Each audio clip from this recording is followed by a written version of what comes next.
values today. My definition of, well, before actually moving on to my own definition of values, let me read, or maybe I could show it to you if I just, yeah, I'll do this like that. And hopefully you can see it. So the second definition of the term value,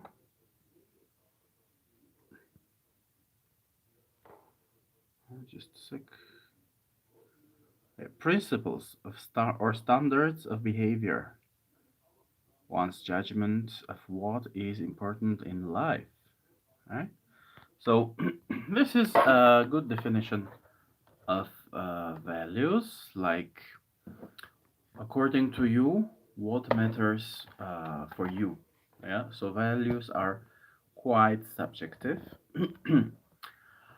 in their nature, and depending on your identity, depending on your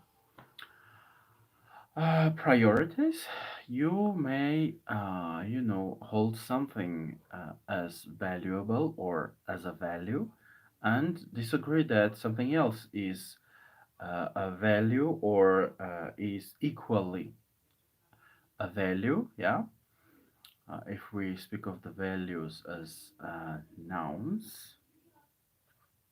So my own definition of value is something that allows you to maintain your life and improve or enhance the quality of your own life. Okay? Uh, so I'll just say that again.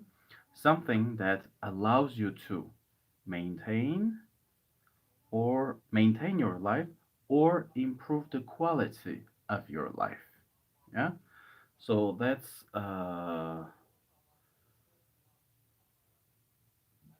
it. That's the thing. Well, in English we have this term valuable, yeah, or something of value, which can be like in terms of it can be valuable monetarily, like in terms of money or finance, and something can be of great value.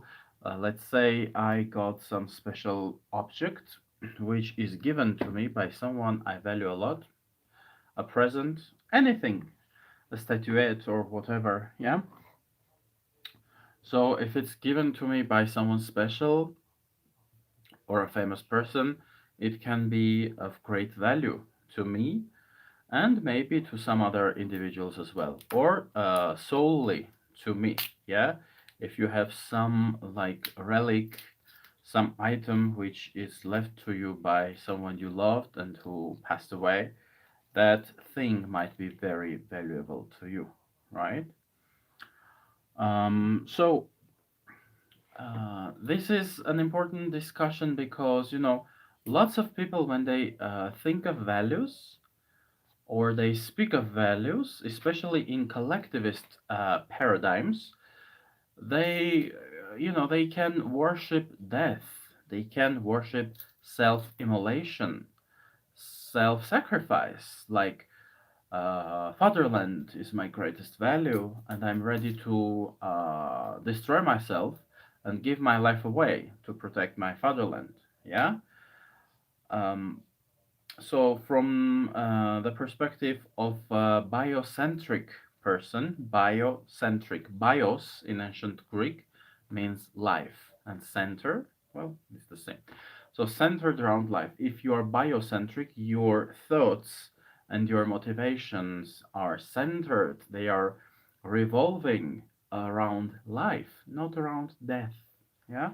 And in many collectivist paradigms, things revolve around death. Like, this is the highest value, like, death is the highest value. The anthem of the Republic of Armenia, for instance, it's hideous in that respect. It's terrible because It says, well, you're going to die anyway. Everybody is going to die, so praise the one who died for freedom of his fatherland.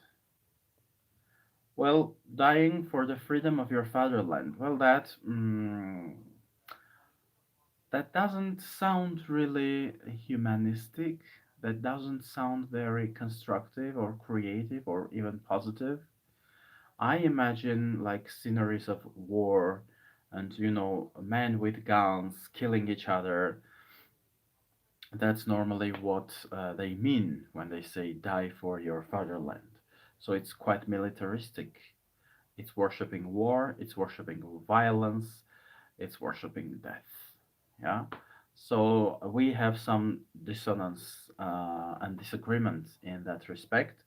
So if you use the term value in that respect, if we think of values as some things which are important to us for our own life, then it may sound like an oxymoron if, death is a value, or some abstract idea like fatherland or whatever is your greatest, highest value, and you are ready to kill and to die for the sake of that value.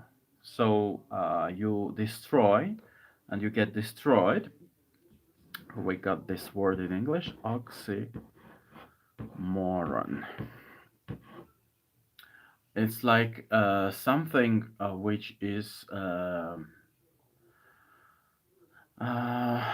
let me think of a synonym. Oxymoron is something is that contains discrepancy. Let me find easier words. Something that contains something. Okay, if I try to be very easy, something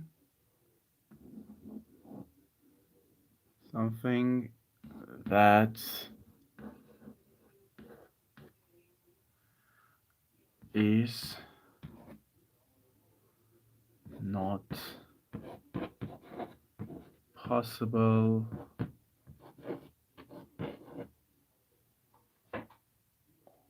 yeah, or contains false claims. So an oxymoron is something which is not really possible, or which is one part of it is false.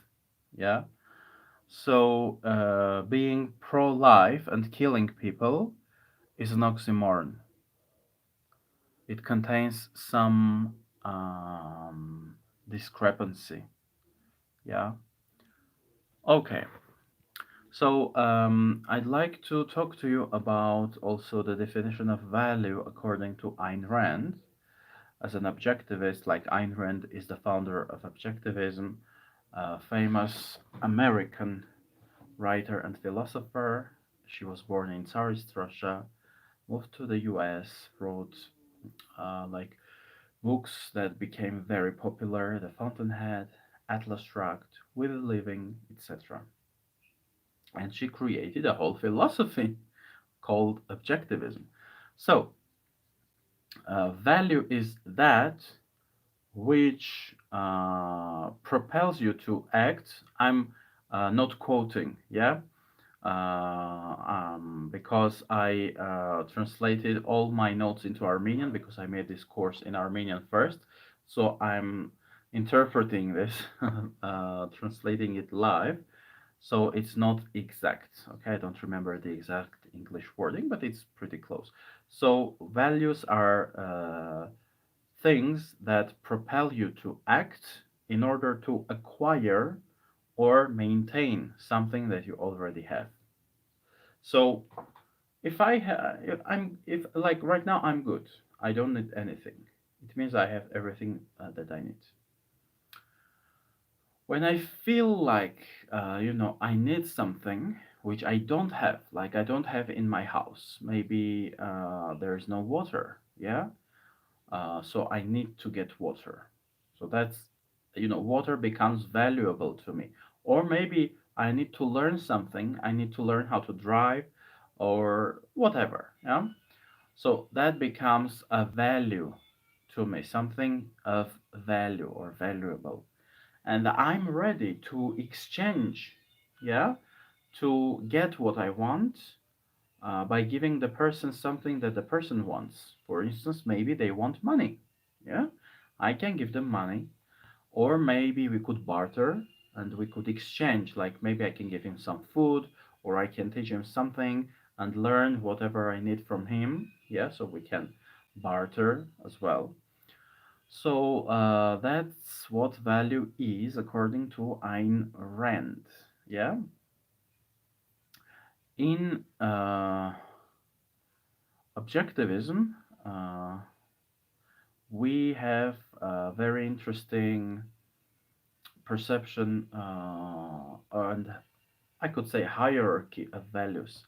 So, why I love objectivism? Number one, it starts with this pretty simple fact that your life is your highest value. Yeah, life, and not just life, but your own life is your highest value. Hmm? Because lots of philosophies and especially like political schools, they strongly disagree with that. In Armenia, for instance, in the Republic of Armenia, the current Republic of Armenia, which is very collectivist. Like people talk about fatherland, sacrifice, that you should be happy to die for your fatherland. You should be happy, you should happily go to war whenever your prime minister tells you to do so. So your life is not your highest value, they say. They say that some abstract concept like fatherland or whatever or nation should be your highest value. Mm? And you should sacrifice yourself for the sake of some ideals. Well, the problem is if I decide to do that, even objectivism has no problem with that. If I decide, for instance, maybe I don't want to live as a slave and I don't want to maybe leave the country in which I live, so I decide to fight against corruption, against authoritarianism, etc., etc. Mm? That's fine, but it's not fine when they start brainwashing you and they tell you that you should diminish the value of your own life and believe that some abstract concept like fatherland or whatever is higher than your life. So we start with our own lives in objectivism. Your life is your standard or the standard of your values. Like whatever you do, you should think about maintaining life, especially maintaining your own life. Yeah, this is how things get their values. Like in like places where we have not much water, of course water will be something of great value. Yeah, when we get water, when we get food, when we get shelter, maybe clothing becomes more valuable because it helps us maintain and raise the quality of our lives, maybe raise our social status. So clothing may get, some value. In more civilized societies, education is of great value. You pay a lot, yeah, to study in prestigious universities, to learn some, some skills like programming or engineering, yeah, etc., etc. Because those things help you maintain your own life and help other people as well, but they raise the quality of your own life as well. You're not, like Mother Teresa, um, sacrificing yourself on a daily basis and deteriorating your own health and your own well-being for the sake of some religious or whatever ideas. So life is the standard, is our standard or the standard of value from which or around which things normally revolve, you know. Every living creature tries to maintain, to keep their life. Yeah, if you catch the lizard by its tail, the lizard will even leave its tail to maintain its life, right? Because life is more valuable than the tail. Yeah. Some people, they for some reasons they think that the tail is more valuable than life itself. So I'm ready to sacrifice myself for some abstract ideas. Well, okay, if that's your choice, fine, fine. If you're not a victim of some brainwashing and some propaganda, that's cool. So in objectivism, Ayn Rand, she has not only like uh, how do you call it? Was she writing in the style of, no, it's not sci-fi, fiction? Let's call it fiction. Apart from having fiction books, she has like philosophical works, yeah, where she covers the philosophy of objectivism. mm. So one of her books, it's actually a collection of essays. It's called Philosophy Who Needs It. So I'm going to give you the title. Oh, I can't comment. Yeah, right now. No, I think I can't comment, unfortunately, right now, because I'm doing this live on YouTube. All right. So, Philosophy Who Needs It. Okay, I'll give it to you later. I'll write down the title. So, she analyzes in depth the process of human survival. And it's very interesting to, go through this journey with Ayn Rand, read her thorough analysis. Yeah. So she's like, even our ancestors, in order to survive, they needed to go through some mental processes. For instance, can I kill the mammoth myself? Or maybe I need some other man to help me. Can we do that if we just run and try to,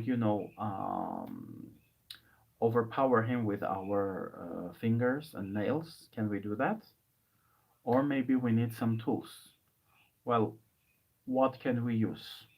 Rocks, some branches.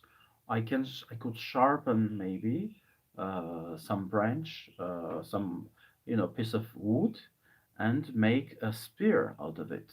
Mm. So those are mental processes, thinking. Yeah.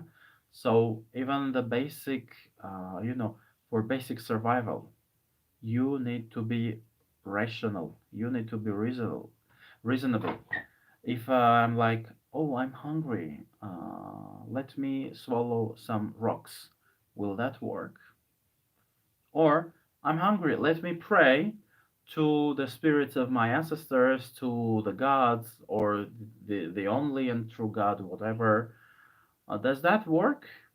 Well, normally, on a regular basis, it doesn't work.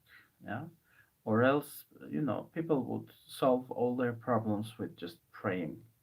But actually, there's a problem, because when you pray, you're like, God, I ask you to change your plans for me.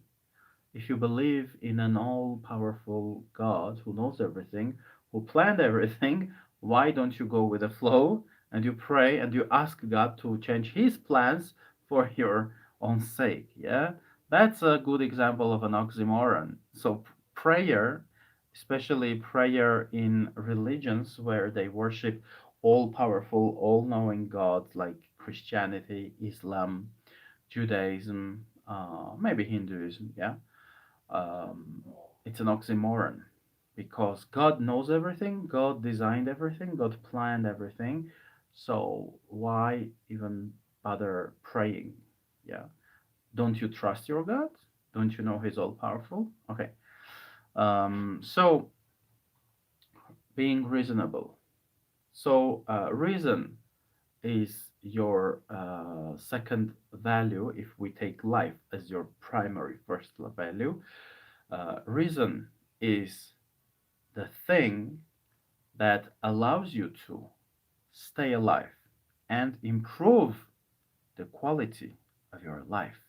Yeah, you can earn money, you can buy yourself some nice clothes, some nice shelter, some nice vehicle like car or whatever. Yeah, reason. Okay, so this is why I love objectivism, because it's so rational and it makes sense, right? So the next value in objectivism is productive work. So if you're reasonable, thinking is important, everything is first thought of, yeah? Like some people were like, okay, how can we, create something, anything, yeah? Like clean my blackboard with this thing. Uh, it's black, so this is why I'm call it blackboard. Yeah, it's not a whiteboard. Okay, it's a blackboard. So even this blackboard, like in order for it to be, someone had to of, you know, think about making something like that. Yeah. So reason, like thinking, rationality, those things matter. However, normally, inventors and creators and scientists fail a lot. Like you can try to come up with an iPad and you can have thousands of problems to solve. Battery, programming, applications, whatever, lots of stuff like that, right? So failing is fine. Like, everybody fails. A child that's learning to walk, it falls so many times before it can walk. Yeah, before they can walk. So that's fine. So this is why you need productive work, not just hard work. Well, in objectivism, they don't even, Ayn Rand doesn't categorize hard work as a basic value. She speaks of productive work. Yeah, how hard you work is your own choice. Ayn Rand's heroes, and she has very, like, let's call them prominent, interesting women lead characters. Yeah, so they work a lot, but that's their choice. Yeah, and that's fine as long as it's your choice. That's fine. Yeah. So productive work. Okay, let's write down those things. So values, yeah, values in objectivism. Value number one, or your standard of values, life. And I'll go capital here. Your your own life. So this is so good because so many, like Christianity and lots of collectivist schools of thought, they're like, no, don't value your life.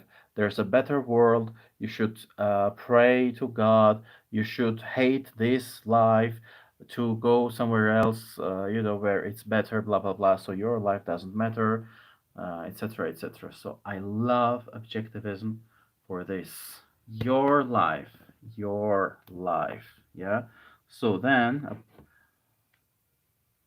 the best tool that keeps life, that helps you maintain your life and make it even better, is your reason. And again, objectivism differs from so many philosophies which are like, don't think, feel. Don't think, believe. Believe me, believe my super book, believe my super powerful God, blah, blah, blah. So again, reason. And then productive, productive work. Now, this is so positive. This is so creative. in the widest sense of the term creative. It's not destructive. Objectivism doesn't go like, you should hate your body. Your body is sinful, uh, or whatever. You should hate yourself. No, no, no, no, no, no. So, values in objectivism uh, are very constructive and empowering. Okay, that's a good word. Empowering. They make you powerful. They make you understand that you got the power within you. It's here, yeah? And it's in your mind and body. Lots of philosophies are like, no, no, no, the power is in the collective. The power is in the collective nation, or even in, our all-powerful government. Of course, every dictator like Putin, like Lukashenko, guys like that, they want you to believe that you're nothing, that they are all powerful, all knowing, you can't exist without them, blah, blah, blah. So, from that respect, objectivism is very, very good for your for your thinking and for your life. Like as a human being, it kind of cures you. Yeah, it sets you free from lots of collectivist matrices. Yeah. Okay. Um, So I would like to. I've covered already, about the values in objectivism. Death is the greatest value. You should kill yourself. Again, in Armenian, we have this crazy, crazy concept. Gename realisidem, go and die, and then I love you. Yeah? Come back to me and then I love you. Like we like, we enjoy worshiping dead people. We do not value them as long as they live, but once they are dead, oh, this guy was so cool. Or, oh, it's a fallen soldier. Let's, make him a hero. But when he was alive, like you were not that much, uh, you didn't worship him as much, you didn't support him as much. Okay, so in collectivism we have, these obsession over death could be described using another word, which is altruism. Let me write that down, even though the word should be known to many people in many languages because it's an international word. In Russian, it's altruism. In Armenian, we use it in a similar way, altruism. Yeah.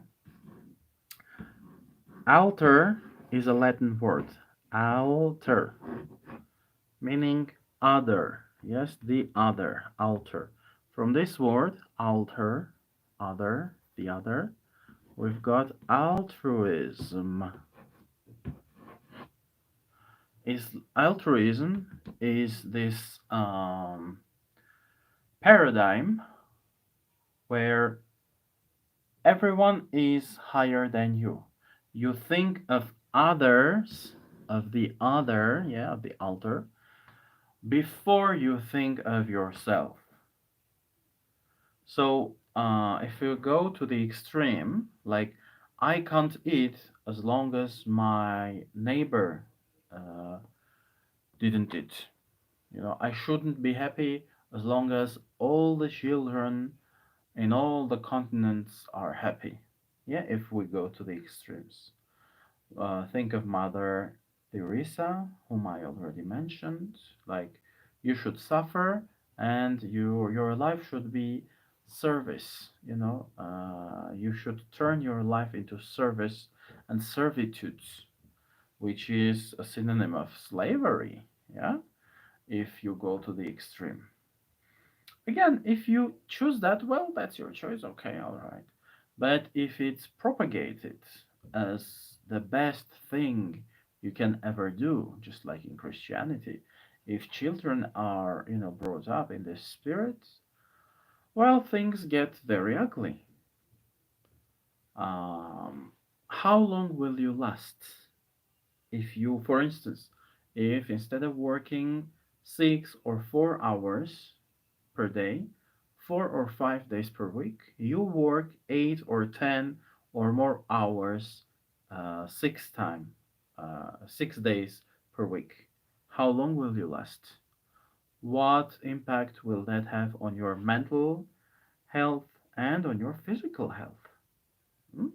Will it raise the quality of your life overall? If you have to suffer, and if you choose to make yourself suffer, will you be productive? Especially in lots of cultures, like in Armenia as well, when you go to those government agencies or some public facilities, let's say you need some documents. Those people greet you, those people who have those long faces, long meaning serious, like they're very serious, and they are fed up with their work. They hate their jobs. They hate you. So, these people are forced into altruism. They're like, you have to work this much time, you have to serve dozens or maybe even more of individuals every day. Are those people happy? So overall, altruism has pretty destructive, intrinsic qualities in it. Yeah, as a value. Uh, okay, that's it.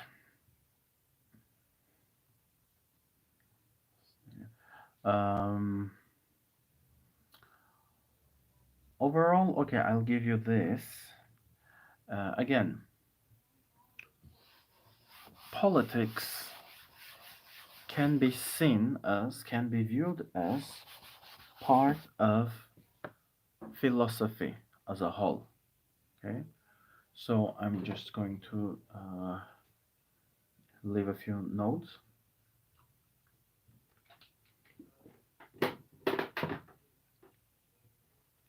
So let's visualize this. Oh, maybe a pyramid, or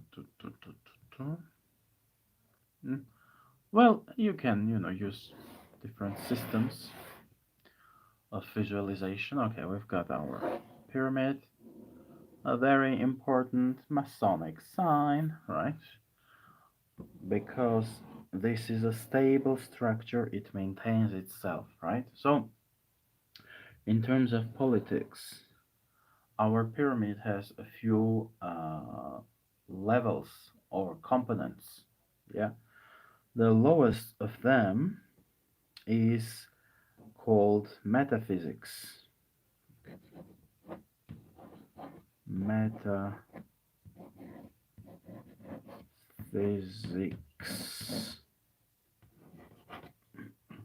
So, metaphysics.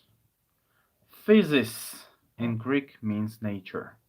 Metaphysics is about like the existence. What is our existence? Does reality exist at all or not? Yeah. So the first level is about existence. Then the second level is called epistemology. Epistemology. Episteme in Greek means knowledge. Yeah. So how do we learn?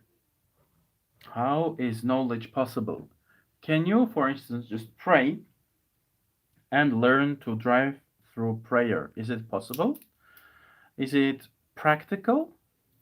So, how human beings learn, how knowledge comes to us, how knowledge is discovered or made. Yeah, that's about epistemology. So then we have ethics. Ethics.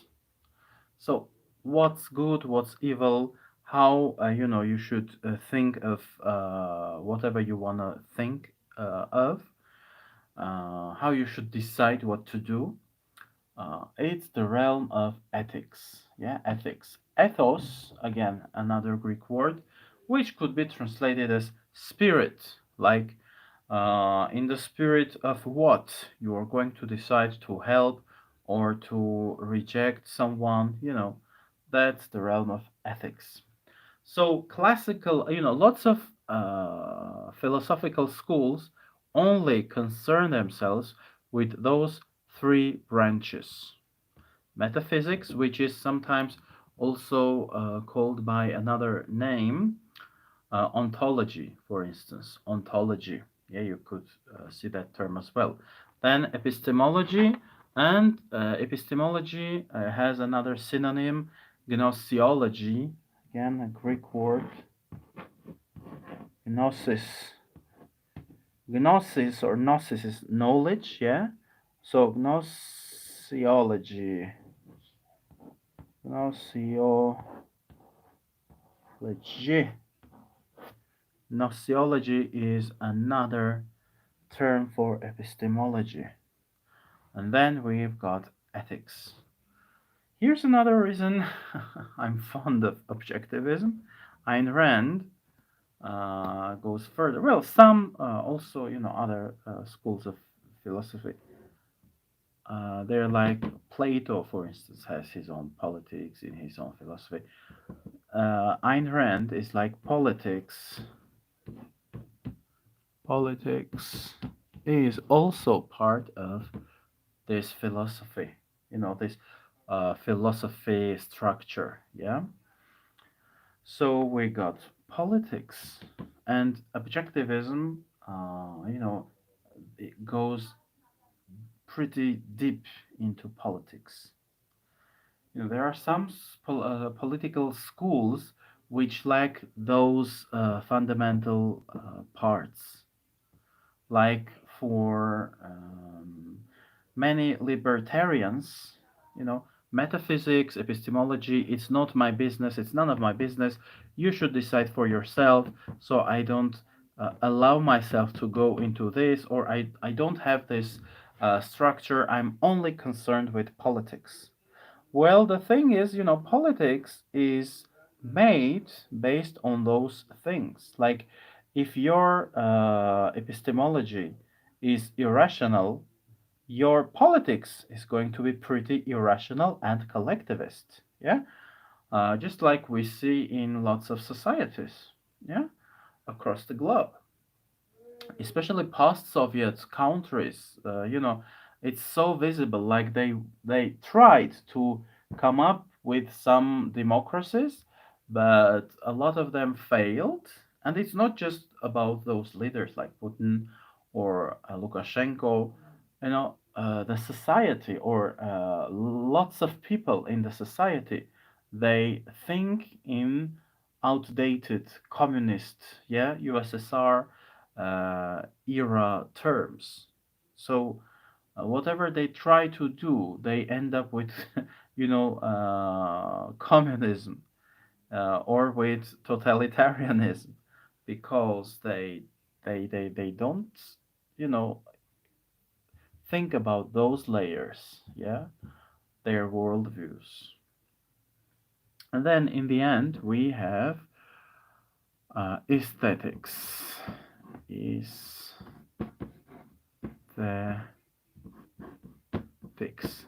Aesthetics could be translated as the sense of beauty. What is beautiful? It's about art, it's about culture. What do you view as aesthetic, or um, something which is worth showing, worth maybe talking about, copying, discussing, whatever. So, objectivism from this perspective is very holistic, and values are especially part of ethics. Of course, values are come from your sense of reality. What is reality? Does it exist at all or not? Some philosophies and philosophers are like, this reality is false. We live in a matrix. Or Plato would say, your brain fools you. Don't believe your brain. Or Christianity is like, this world of things is false, just like Plato. This is why they loved Plato. There is a world of spirits, there is heaven, which is the real thing, etc., etc. So, if you have this kind of metaphysics, if you're like, well, this reality is false, of course, your politics and your values and your ethics and your aesthetics is going to be affected by that. So, this is why this pyramid matters, especially if you want to understand your own values and if you want to understand politics. It's always a good idea to remember about this pyramid. Here it is. Yeah. And to analyze, especially in terms of politics, when you have politicians that speak about this and that. Again, in Armenia, we have so many. I'm just fed up with them. So many politicians talking about the need to revenge, to take back our ancestors' lands from Armenia, from Azerbaijan, from Turkey. Parts of our lands are, belong to Georgia and Iran. So, in the head of the nationalists, you should be warring with all your neighbors. We've got only four neighbors, and Armenian nationalists are like, all these four neighbors stole our lands away. So, it's a very destructive mindset. Yeah, it can't be constructive. It can't. It just can't. So if you want to understand those politicians and their politics, you should study their metaphysics. What do they believe in? You should study their epistemology. Like, do these people even read? What do they read if they read at all? Some of them are like Bible and Gorogin Nezhde, which was again a Nazi collaborationist who ran away from Soviet Armenia and he went to Nazi Germany. Yeah, he lived in occupied Bulgaria and he lived in Berlin in the beginning of 40s, maybe 44 or whenever. Yeah. So, lots of guys, lots of people in Armenia, even in my family, I have some family members who worship this crazy guy, Nashte. Yeah. So, yeah, I can't stress enough that values and this philosophy uh, as a whole, yeah, with all of its components or branches, is important to understand, especially if you want to change anything. I mean, politically, uh, in Armenia, we have this crisis because even the leading government, like the government that we have now, is nationalistic. The prime minister Nikol Pashinyan, he actually went crazy like a couple of or 3 years ago, a few years ago. He at first he was like, well, our government is not going to be nationalistic. We are beyond any isms. This is what he said in the parliament. And then a few months later, he was like, Artsakh is Armenia, and that's all, which was a very nationalist statement, especially coming from a prime minister. Artsakh is Armenian, that's all. Artsakh or Nagorno Karabakh is, a disputed land between Armenia and Azerbaijan, and, coming up with such crazy nationalist, proclamation was kind of insane, right? So if we want to change, something in our society, of course, we need to concern ourselves with philosophy as a whole, and we should educate ourselves. Okay? So this is why I created this course in Armenian, first of all, for my Armenian speaking audiences. And now I'm actually translating the course into English so that, my English learners and English speaking people can benefit from this content. And if you discover Ayn Rand, I'll be very happy for you because it's so refreshing. Okay, that's it. So see you next time, guys. Bye bye. Take care.